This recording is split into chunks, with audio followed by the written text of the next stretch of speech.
안녕, 말랑이야. 여러분, 한국어를 공부하면서 하나, 둘, 셋은 알겠는데 그 뒤에 붙는 개, 잔, 병 같은 단위 때문에 머리 아팠죠? 오늘 팟캐스트는 바로 그 단위 지옥을 탈출하게 해줄 아주 중요한 방송이에요.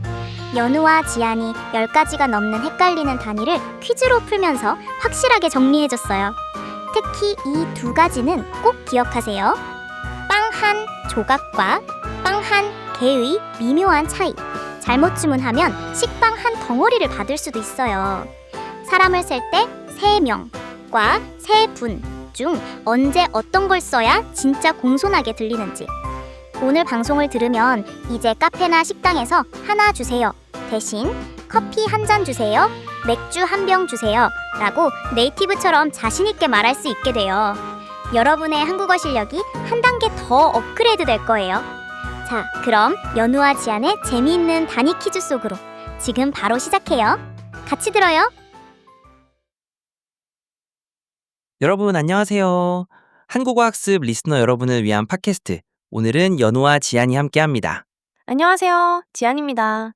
연우 씨, 오늘 주제는요. 한국어 학습자들이 정말 많이 헷갈려하는 것 중 하나죠. 맞아요. 바로 단위. 하나, 둘, 셋은 알겠는데 한 개, 한 잔, 한 병. 도대체 언제 뭘 써야 하는지 헷갈리죠? 한국 사람들은 그냥 자동으로 쓰는데 외국인 학습자 입장에서는 진짜 어렵다고 해요. 오늘은 그런 혼란을 확실히 정리해 드릴게요. 퀴즈도 있으니까 같이 맞춰보세요. 첫 번째 퀴즈 나갑니다. 이 식빵 한 땡땡만 먹어도 배부르겠다. 자, 여기 들어갈 단위는 뭘까요? 힌트 드릴게요. 칼로 잘라서 나눈 음식에 쓰는 단위예요. 정답은 조각. 맞아요. 빵 한 조각, 케이크 한 조각, 피자 두 조각처럼요. 조각은 큰 덩어리에서 잘라낸 부분을 말해요. 반대로 빵 한 개라고 하면 작고 둥근 빵, 예를 들어 단팥빵이나 크림빵처럼 완제품 하나를 말할 때예요. 즉 조각은 나눈 것, 개는 통째로 된 것. 이 차이를 알면 음식 단위는 훨씬 쉬워져요.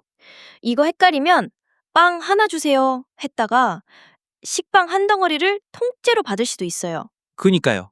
그래서 기억하세요. 자른 건 조각, 덩어리는 개. 두 번째 퀴즈. 카페에서 커피 하나 주세요 라고 하면 어색할까요? 한국 사람들은 바로 커피 한 땡땡 주세요 라고 하죠. 힌트는요, 컵에 담긴 음료를 셀 때 쓰는 단위예요. 정답은 잔. 커피 한 잔, 물 한 잔, 차 두 잔. 컵도 있지만 의미가 좀 달라요. 컵은 그냥 물건 자체, 잔은 그 안에 담긴 음료 한 인분을 말해요. 예를 들어 컵 3개 샀어요 하면 컵을 샀다는 뜻이지만 커피 3잔 마셨어요 하면 음료를 마셨다는 뜻이죠. 그래서 카페에서는 커피 한 잔 주세요가 100% 자연스러워요. 만약 컵 주세요 하면 컵만 줄 수도 있습니다. 기억법 알려드릴게요. 액체는 잔, 물건 자체는 컵. 세 번째 퀴즈. 식당에서 맥주 5개 주세요 라고 하면 한국 사람은 조금 웃을 거예요. 그쵸. 정답은 병.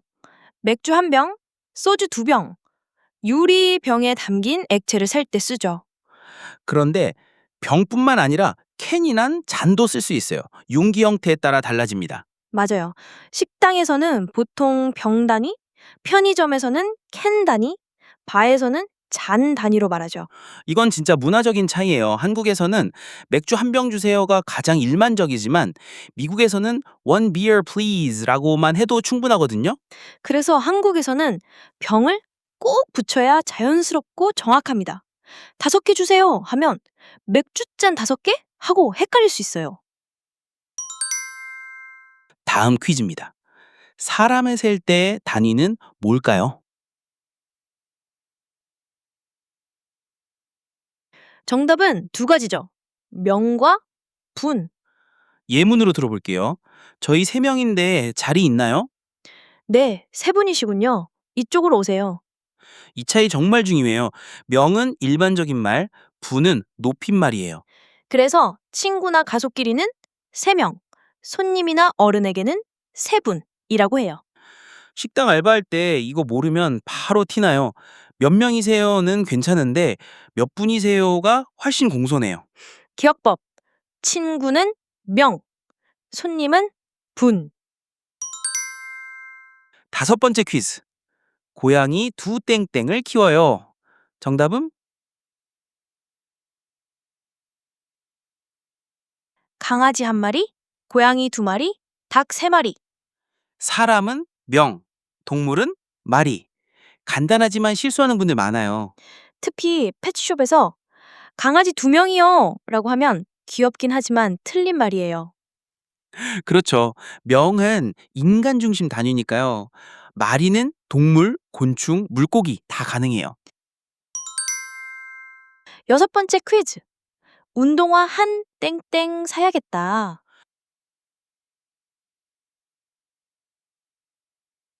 정답은 켤레. 신발 한 켤레, 양말 2켤레. 켤레는 항상 둘이 짝을 이루는 물건을 셀 때 써요. 즉, 왼쪽, 오른쪽이 한 세트일 때죠. 그래서 신발 하나라고 하면 한쪽만 이야기하는 느낌이에요. 신발 하나 달라고 하면 진짜 한 짝만 줄 수도 있습니다. 7번째 퀴즈. 장미 한 땡땡 주세요.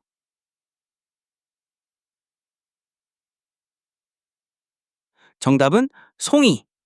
장미 한 송이, 백합 세 송이. 송이는 꽃이나 포도처럼 묶음 형태의 단위에 써요. 꽃다발을 만들 때도 장미 5송이로 주세요라고 하죠. 꽃 한 개라고 하면 조금 딱딱하고 어색해요. 송이는 자연스럽고 이쁜 느낌이 있죠. 8번째 퀴즈. 티셔츠 새 땡땡 샀어요.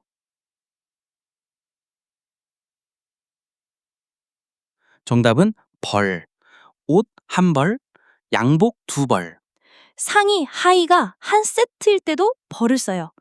예를 들어 정장 1벌, 잠옷 1벌. 이 개랑 헷갈리면 안 돼요. 개는 물건 하나, 벌은 옷 세트. 9번째 퀴즈.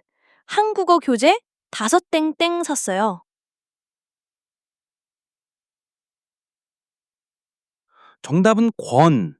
책 1권, 소설 2권, 만화책 10권. 권은 책 전용 단위예요. 이건 외우는 수밖에 없지만 자주 들으면 익숙해져요. 마지막 퀴즈. 서류 새 땡땡 주세요.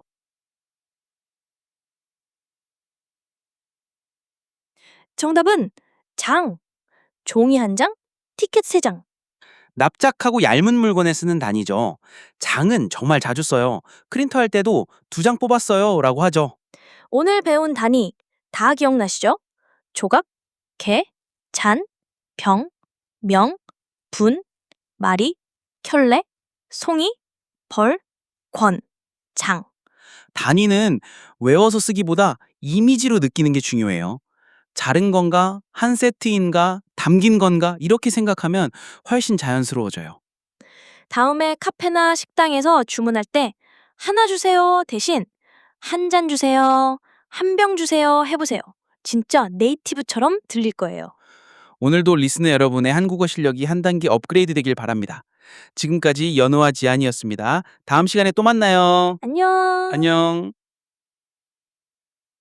말랑이가 잠시 다시 왔어요. 오늘은 연우랑 지안 덕분에 헷갈리던 한국어 단위를 정말 많이 배웠어요.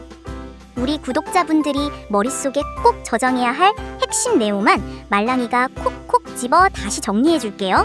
같이 복습해봐요. 첫 번째, 음식이에요. 잘라서 나누는 건 조각. 케이크 한 조각, 피자 2조각처럼요. 완제품 통째로 된 건 개. 단팥빵 1개처럼 쓰죠. 잘못 말하면 빵을 통째로 받을 수도 있으니까 조심하세요. 두 번째, 음료예요. 카페에서는 커피 한 잔 주세요 라고 해야 자연스러워요. 잔은 음료 한 인분, 컵은 물건 자체. 그리고 유리병에 담긴 맥주나 소주는 병. 상황에 따라 캔이나 잔도 쓰지만 식당에서는 보통 병을 써요. 세 번째, 사람을 셀 때 친구끼리는 3명, 손님이나 어른에게는 3분이라고 해야 공손해요. 명은 일반, 분은 높임. 그리고 동물은 전부 마리. 강아지 2마리, 고양이 3마리. 사람은 명, 동물은 마리. 꼭 기억하세요. 마지막으로 물건 단위. 짝이 있는 건 예를 들어 신발이나 양말에는 켤레, 장미나 포도처럼 묶음 형태는 송이, 옷은 벌, 책은 권, 종이처럼 납작한 건 장. 연우랑 지안이 알려준 것처럼 단위를 외우기보다 그 물건의 이미지를 떠올리면서 써봐요. 자른 건가? 한 세트인가? 이렇게 생각하면 훨씬 자연스러워집니다. 이제 여러분은 한국 어디에서나 자신 있게 주문할 수 있어요.